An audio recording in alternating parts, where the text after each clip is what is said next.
On today's show, what's been the key to the Utah Jazz massive turnaround and dominant play as of late? And how good can the Jazz ultimately be this season? Are they legit threats to make the playoffs in the Western Conference? Plus, Lauri Markkanen, good enough to be a number one option on a championship hopeful one day. It's all coming up right here at Locked On NBA.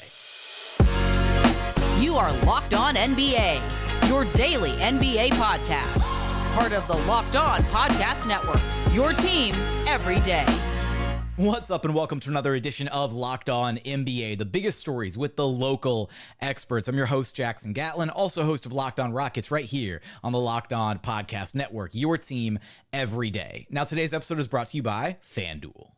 The NFL postseason is here, and there is no better time to get in on the action with FanDuel, America's #1 sportsbook, because right now new customers get $150 in bonus bets guaranteed when you place just a $5 bet. That's $150 in bonus bets, win or lose, and all you have to do is wager $5. It's that simple. The app is so easy to use, and there's so many different ways to bet, like live same-game parlays. You can find bets in the new Explore tab, make a parlay in the Parlay Hub, the best way to find popular parlays, and so much more. Right now, you can take a look at the outright betting favorites for this year's Super Bowl. The San Francisco 49ers at plus 190, the Ravens right behind them at plus 270, and then a little bit further off, you got the Kansas City Chiefs at plus 600, the Bills at plus 600, and the Detroit Lions at plus 1,000. So for all those odds and so much more, visit FanDuel.com/LockedOn to get in on the NFL postseason action this year. Again, that's FanDuel.com/LockedOn. FanDuel, official partner of the NFL.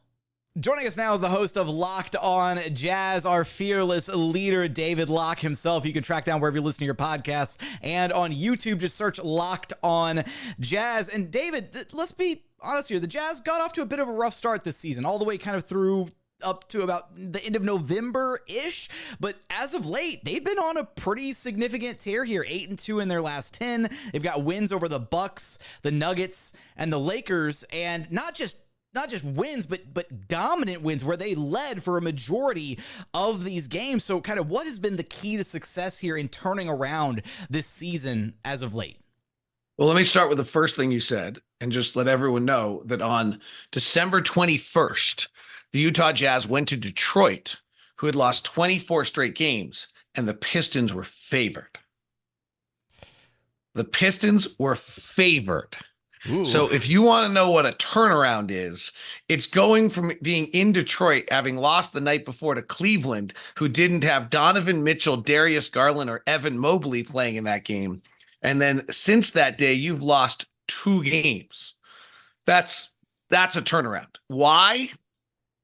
You can't have a turnaround this dramatic with one thing. So the first thing, actually, some injuries happened that got guys to play in different roles and allowed the coaching staff to kind of reshuffle the deck. And one of the major changes was that Colin Sexton went into the starting lineup, where he's been averaging 20 points a game and just plays with kind of a fearless energy, unbridled kind of juice to every game. And then Jordan Clarkson came back to the bench when he came back from his injury, and that just worked better.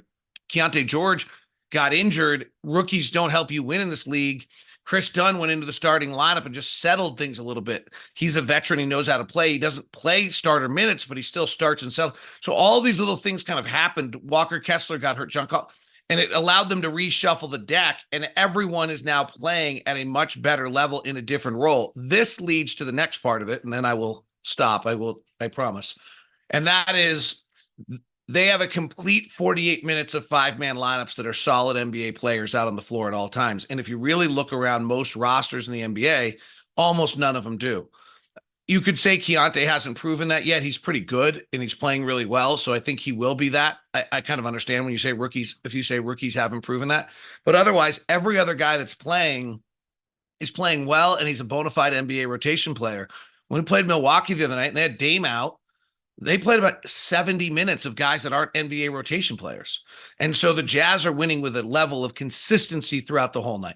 Why do you think the switch specifically with Sexton in the starting lineup and Clarkson back coming off the bench, why do you think that has worked as well as it has? Why, I guess, specifically, are those two guys better suited for those two roles? I mean, in the simplest forms, as much as Jordan Clarkson He's a great flamethrower, can get hot and kind of, Luke Walton had a great line. Most people think they're open when they get off the bus. Jordan Clarkson thinks he's hot when he gets off the bus. On the other side of it is he really was having a terrible season and he wasn't at all efficient. And Colin Sexton would probably never be recognized this way, but is one of the most efficient guards in the NBA. He goes to the free throw line a ton. I think he took 8 or 9 or 10 the other night. He doesn't shoot a lot of threes, but he's shooting some, and he shoots really well around the paint. I mean, since Colin Sexton's moved into the starting lineup, or in the last 18 games, the Jazz are 14-4. Sexton's 51% from the field as a guard, taking 15 shots a night, 39% from 3, 6 free throws a game at 91%, scoring 22 points a game. Like, Jordan Clarkson was not doing that beforehand, and that's a massive shift for this team. And as far as just kind of the shuffling the deck here, right? Injuries, various things, giving the Jazz kind of a fresh look here as of late. Just on the season, they've had 12 different guys at one point or another in the starting lineup. Which of those starting lineups, though, has been the most effective? Is the one that they're currently running with right now? Is it one that was maybe utilized a little bit in there somewhere that they haven't quite gone back to take another look at? It's an interesting question, Jackson, because the starting lineup they have right now, which has led them on this way to all these wins, is probably not the best starting lineup they have. In fact, it plays the opening 6 minutes of the first and third quarters. You never see it again at any other point. It almost never close with it. So it plays about 12 minutes a night. It's about even on the season, but what the story of this stretch has been is the Jazz are even for the first 6 or 7 minutes, and then as other teams go to their bench and the Jazz go to their bench, that's when the Jazz suddenly vault. Like we were talking about Jordan Clarkson, in the last 12 games, he's averaging +7 as his plus minus. Walker Kessler is coming off the bench, is averaging +7 in his plus minus. So and they're intermixing them all very, very well in different ways. And so I think it's really a case that as the night goes on, the Jazz are actually getting the best of these teams by having, as I like to refer to on the show, 240 minutes of NBA basketball you throw out every night, 48 times 5. So at this point, with the way that the Jazz are playing basketball now as compared to the start of the season, are they legit threats in the Western Conference playoff race at this point? I had a sneaking suspicion we get this question. And so, I've been looking at this. There's one statistic that's a real outlier for the Jazz. In their last 18 games, they're 14-4. They're the best three-point shooting team in the clutch. So that's won them some close games. Now, recently, they haven't played any close games. They've just been crushing people. When you start to look at things in this, you'll say, well, okay, are teams shooting an inordinately low three-point percentage, right? That's like one of the ways you get hot in this league. In the last 18 games, when the Jazz are 14-4, teams are shooting 39% from 3 against them. The Jazz are the 8th best team defending the rim in that time period. Well, Walker Kessler is the number 1 defender at the basket in the NBA. Teams are shooting 20% below league average inside 6 feet when Walker's the closest defender since this December 13th when they've been 14-4 and he's moved off the bench. Their rankings in this time period, they're 12th in shots and shooting. They're 21st in taking care of the ball. They're 3rd in offensive rebounding. They've been number 1 all year. They're 8th at going to the line. None of those are really strange, right? Their defense ranks 12th. They're 12th best in defending the shot. That might be a little strange, but I couldn't find an outlier, right? We just talked about they're shooting 40% from 3. They're 19th in forcing turnovers. They're 15th in defensive rebounding. They're 6th at not fouling. They've been playing a ton of zone. You don't usually foul in the zone. So there's nothing, like, I've dug into this to try to figure it out. There's nothing particularly unusual. They're healthy when a lot of teams aren't healthy, and they're deep.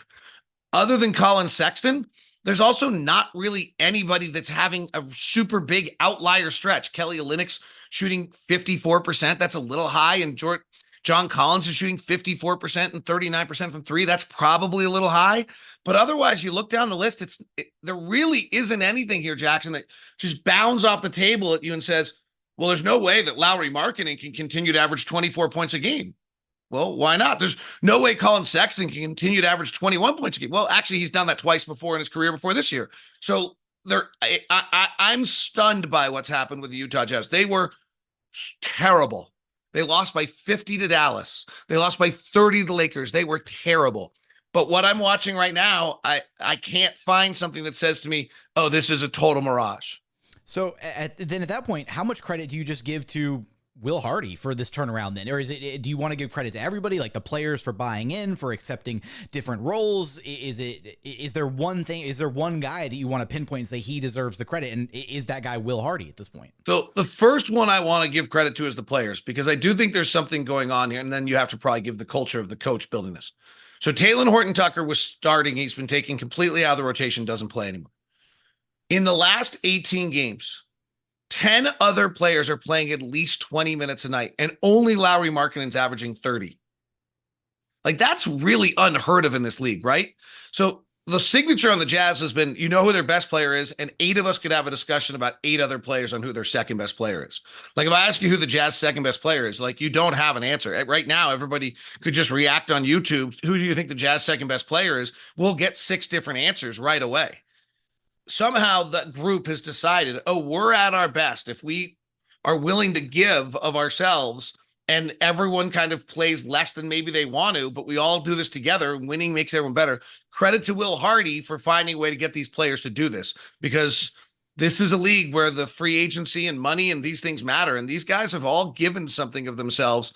I'm sure Kelly Olynyk, who's playing great, wants to play more than 21 minutes a night. And I'm sure John Collins, who played 33 minutes a night in Atlanta, wants to play more than 24 minutes a night. And somehow these guys have been all kind of willing to do it. When you win 14 of 18, you seemingly are, it's easier to do than otherwise. And they have been, this is crazy. They got blasted by Boston, who's really good, if you haven't noticed. No, they played blasted by Boston. That sounds completely unfamiliar. Right. I have no idea what that feels like. They then played Philadelphia, Milwaukee, Denver, and Toronto. And in 4 games, they trailed for 16 minutes. Like, against Denver, they led by double digits. Fully healthy Denver, 2 days rest. Against Denver, they led for double digits for the final 28 minutes of the game. Denver never got it to single digits. I mean, it's been wild to watch this happen, because they're not just winning, they're literally just outplaying people for 48 minutes. You mentioned Lauri Markkanen there for just a moment, and stats are one part of the equation when you're a number one option, but there's certain intangibles that come with being the number one guy on a team. So I want to know, as somebody who watches him every single day, who's close to him, who sees all the little things that he does as a player, is Lauri Markkanen good enough to be a number one guy in your eyes on a championship hopeful one day? Now, not saying this probably Jazz not. team is okay. Oh, sorry, I thought you stopped. Probably not, if we're being totally honest. I mean, there's 7 of those guys in the league? 8 guys in the league? I don't know if I think LeBron's that guy anymore, frankly. Oh. Right? I don't think Anthony Davis is probably the number one. After watching him, I don't know that Anthony Davis is the number one guy in a championship team if he doesn't have someone right next to him. Or, maybe, frankly, the Lakers need Anthony Davis to be the number one guy in a championship team, and they're below 500. So I think there's 7, 8 guys in the league that fit that characterization right now. And no, Lowry's probably not one of those guys. He's a top 30 player in the NBA. Are there things he could do to become a top 15 player in the NBA? Yeah, probably. His leadership has grown a tremendous amount. This is not, this is his first year of being the go-to guy and knowing it coming into the season. And that's been different. This year, his numbers are identical: 24 points, 9 rebounds, and an assist or 2 a game, are identical to last year. But last year, he was playing with Mike Conley and Malik Beasley, who were veterans at the time. For him to do it this year with this group of inexperienced guys is totally fabulous. So he's a much better player than he was last year when he was all-star starter.